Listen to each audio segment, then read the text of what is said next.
আসসালামু আলাইকুম। এখন দেখবেন সংবাদ শিরোনাম।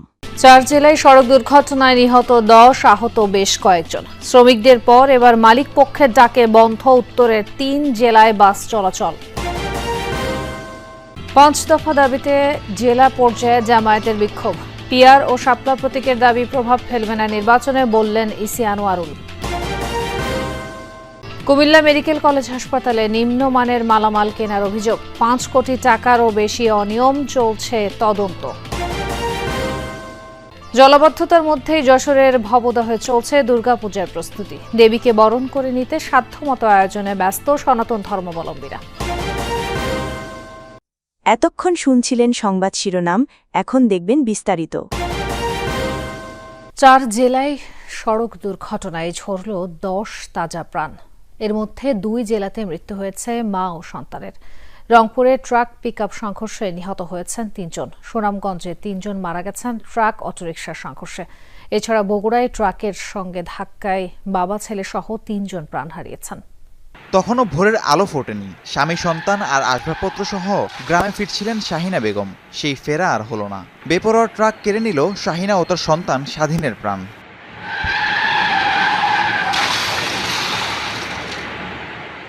ট্রাক পিকআপের এই সংঘর্ষ হয় রংপুরের দমদমা ব্রিজ এলাকায়।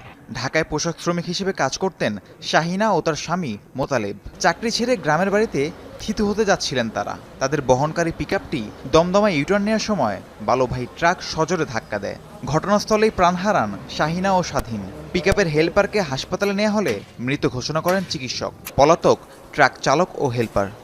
ঢাকা অভিমুখী বালুবাহী একটি ট্রাক, অপরদিকে ঢাকা থেকে রংপুর অভিমুখী একটি পিকআপ ভ্যান আমাদের দমদমা ব্রিজের একটু আগে আমাদের তাজা থানাধীন এলাকায় ইউটার্ন করার সময় বালুবাহী ট্রাকটি পিকআপটিকে ধাক্কা দিলে ঘটনাস্থলেই 3 জন ছিটকে পড়ে মারা যায়।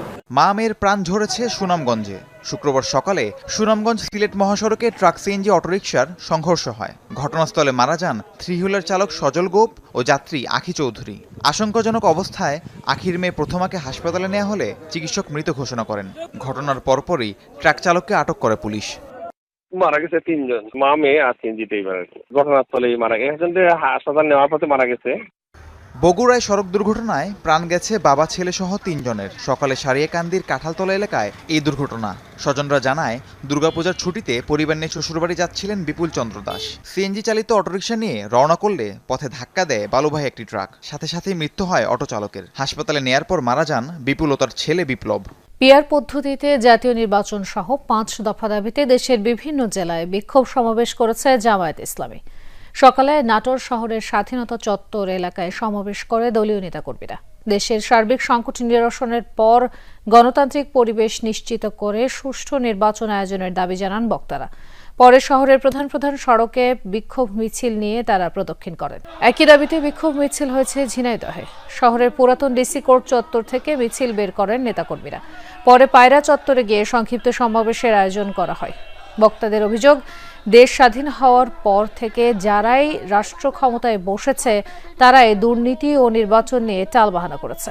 হবিগঞ্জের কোর্ট মসজিদ প্রাঙ্গণে সমাবেশ করেছে জেলা জামায়াতের নেতাকর্মীরা। এ সময় দলের বিভিন্ন পর্যায়ের নেতাকর্মীরা উপস্থিত ছিলেন। সমাবেশ শেষে বিক্ষোভ মিছিল নিয়ে শহরের বিভিন্ন সড়ক প্রদক্ষিণ করে নেতাকর্মীরা। পরে চৌধুরী বাজারে শেষ হয় মিছিলটি। লক্ষ্মীপুর শহরে জামায়াতের ব্যানারে মিছিল করেছে দলের নেতাকর্মীরা। দক্ষিণ তেমুহনী থেকে বের হয়ে বিভিন্ন সড়ক প্রদক্ষিণের পর উত্তর তেমুহনী এলাকায় শেষ হয় মিছিলটি। পরে সংক্ষিপ্ত সমাবেশে জুলাই বীরদের রাষ্ট্রীয় মর্যাদা দেওয়ার দাবি তোলেন বক্তারা। কেন্দ্র ঘোষিত কর্মসূচির অংশ হিসেবে পটুয়াখালীতেও বিক্ষোভ সমাবেশ করেছে জামায়াতের ইসলামী।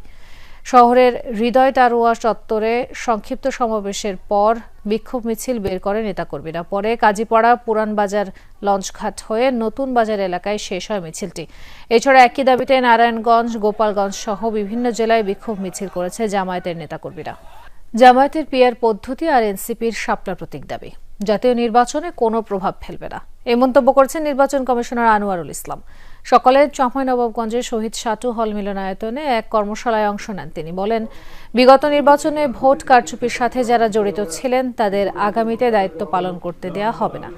জানান, ত্রয়োদশ জাতীয় সংসদ নির্বাচন আয়োজনের জন্য কমিশন প্রস্তুত রয়েছে। বিদ্যমান আইনের আওতায় চলছে সকল প্রস্তুতি, এমনটাও জানান EC Anwarul Islam. Comilla medical college হাসপাতালে প্রায় 24 কোটি টাকার কেনাকাটায় 5 কোটি টাকারও বেশি হেরফেরের অভিযোগ উঠেছে। আর সেই অভিযোগের তীর স্বয়ং হাসপাতাল পরিচালক, ড্যাব নেতা সহ সংঘবদ্ধ চক্রের বিরুদ্ধে।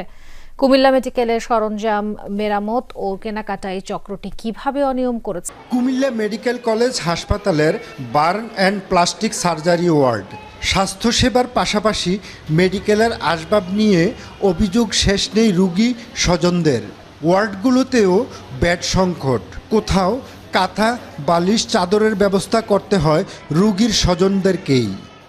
মেডিকেল তো কোনো বালিশ দেয় না, বালিশ সব কিনে। এটা সুতিটা দিলে রুগীর জন্য ভালো হতো। অথচ সম্প্রতি রুগীদের জন্য ৬৭ লাখ টাকার বালিশ, কভার ও চাদর কেনা হয়েছে। তবে অভিযোগ সবই নিম্নমানের। ক্রয় রসিদে প্রায় ৪০ লাখ টাকা খরচে স্টিলের আসবাবপত্রের কথা উল্লেখ থাকলেও বাস্তবে দেখা গেছে সবই লোহার। মাল বানানোর কারণে দেরি হয়েছে, যে কারণে আমরা দেরিতে আসছে, আমরা এদিকে রাখছি। এখন আবার সরবরাহ হবে, সরবরাহ হওয়ার পর যে মালটা থাকবে আমরা ভিতরে নিয়ে আসবো।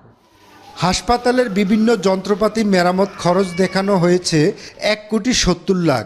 তবে তা কোন যন্ত্রের মেরামত তার উল্লেখ নেই চুক্তিতে। হাসপাতালের এমএসআর গ্রুপে ২১ কোটি টাকার বেশি পণ্য কিনেছে কেবল দুটি প্রতিষ্ঠানের কাছ থেকে। অভিযোগ রয়েছে সেই দুটি প্রতিষ্ঠানের নিয়ন্ত্রণে আর কেউ নয়, বরং দুর্নীতির দায়ে জেলে থাকা সাজ্জাদ মুন্সি। সবকিছু দেওয়ার পরে বিলগুলা নিয়ে আইসা জোর করে আমার থেকে স্বাক্ষর দিয়েছে, শুধু স্বাক্ষরে আমি দিচ্ছি। এখানে আরেকটা ছিল যে ডাক্তার MM হাসান, উনি তো আরো বিশাল প্রভাবশালী লোক, মানে এই ব্যাপার আরিফাদার অনেক কিছু বলছে, শুনছেন তো। ওষুধ থেকে শুরু করে সরঞ্জাম মেরামত সব খাতেই অনিয়ম দুর্নীতির অভিযোগ উঠেছে পরিচালক ডাক্তার মাসুদ পারভেজ, ক্রয় কমিটির সদস্য ডাক্তার MM হাসান সহ ড্যাবের কয়েকজনের বিরুদ্ধে। রোববার থেকে শুরু হচ্ছে শারদীয় দুর্গোৎসবের মূল আনুষ্ঠানিকতা। উৎসব মুখর পরিবেশে মণ্ডপে মণ্ডপে চলছে শেষ মুহূর্তের প্রস্তুতি।